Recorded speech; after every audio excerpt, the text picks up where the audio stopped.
All right, so a little bit of a climb up for Bitcoin here. If we take a look at this on the hourly, Bitcoin is marching on higher this weekend. Obviously, as we know, the S&P 500 got a beautiful breakout here with this price action. There was a little bit of consolidation, a little bit of a pullback. This was, again, more tariff drama. This was the chop that, really hit Bitcoin pretty hard as well. And since then, the market just kind of consolidated higher, broke out, and Bitcoin looks like it is trying to play a little bit of catch up. It is so weak right now, ladies and gents, especially compared to the S&P 500. So this is not anything close to spectacular or impressive yet. However, it could get there, and what would make it become more spectacular is simply if Bitcoin can flip above 117. If Bitcoin can get above 117, that basically clears its main resistance level on this chart. And I think that would put Bitcoin in a pretty strong place to continue higher and also set all-time highs. So that's pretty cool. As far as this support level, we're clearly continuing to develop off this support level here. We bounced off it once over here. We had a deviation below it again over here, and then a third test of this level recently.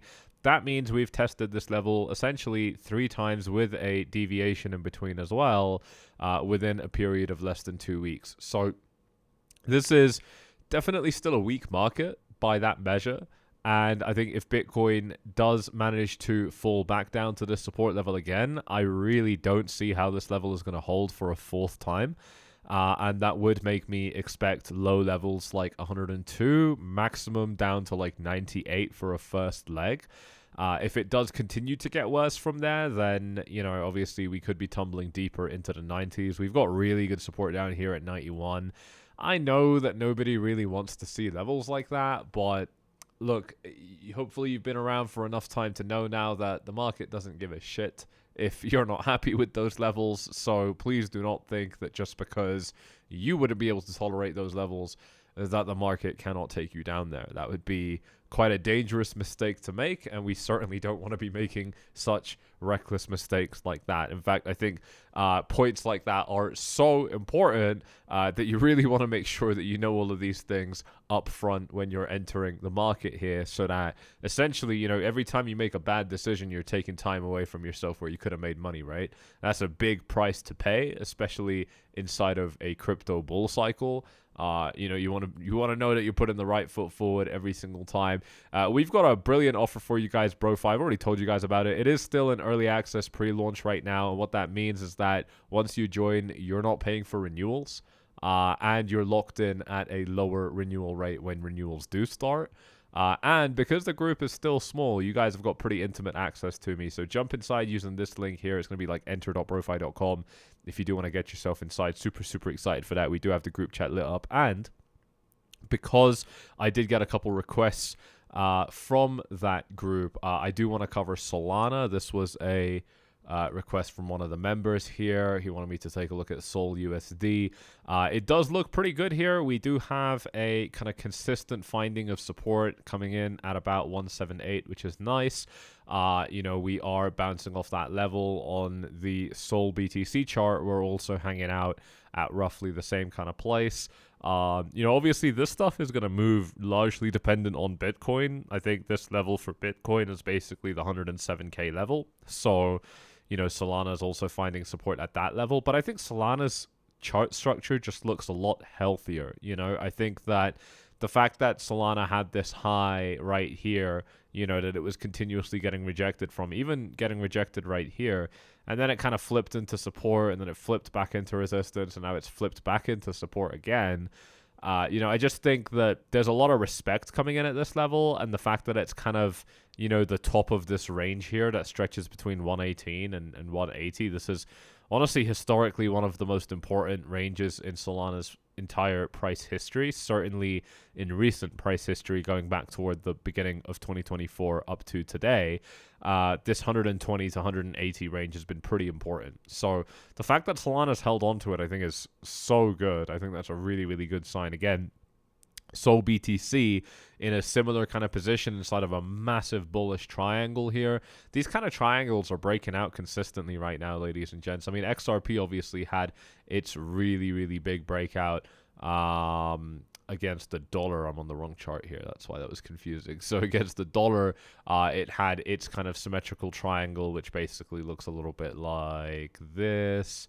Obviously, it does look a lot better, you know, when you take time to draw it properly. But, you know, largely the same thing where we did get that breakout there. So that's actually pretty cool.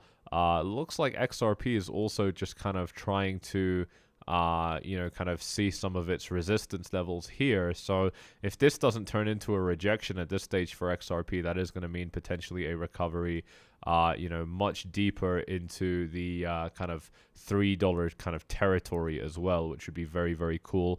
And then the other request we got from BroFi VIP was the Ethereum chart. And so Ethereum against the dollar, you know, also just kind of sitting on top of a lot of these levels, right? So, you know, there's a lot of bearish kind of bias still going around in this market, and you know that doesn't discourage me at all. But you know, just seeing it, I'm still kind of struggling to kind of see the chart from that same perspective. You know, to me, it looks like oh, do we not have real data now? Is that what's going on? Okay, that's just Coinbase, so that's not a big problem. But yeah, I think, you know, I'm not really seeing like what can make me very bearish. I think other than the fact that, yeah, you know, we are spending a little bit too much time down at these lower levels, it'd be nicer to get back into the kind of top half of this range, you know, toward the 120k region, stuff like that. But you know, again, I mean, that's just a case of breaking some of these resistance levels. I mean, we've got, you know, a little bit of Saturday left now. I think there's like 4 hours left on this daily candle. And then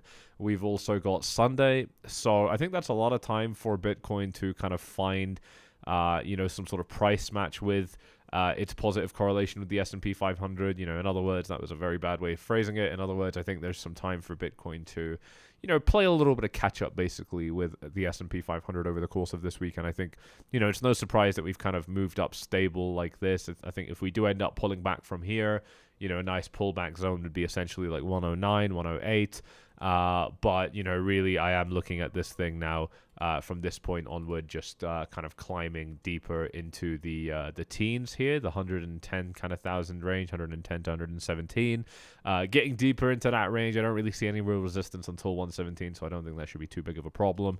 Bitcoin dominance itself taking a little bit of a dip down today. That's probably just going to be, you know, your major coins just moving up a tiny bit here. You know, here's Ethereum against Bitcoin, but there's really nothing particularly big going on. I think even like Binance Coin has been relatively muted, even considering all of the kind of controversy that they've been facing lately with, you know, the CZ pardon from Trump and all that good stuff. So obviously the world is still moving. People are still cutting their deals. Standard procedure, really. I don't think there's anything to be necessarily outraged by here. I guess, you know, you could be able to understand why people are outraged, but really at the same time, you know, these markets are they're just holding posture. And, you know, as far as I'm concerned, we're sideways inside of a massive bullish uptrend. So I definitely don't think this looks too bad at all. But, you know, that's just my take there.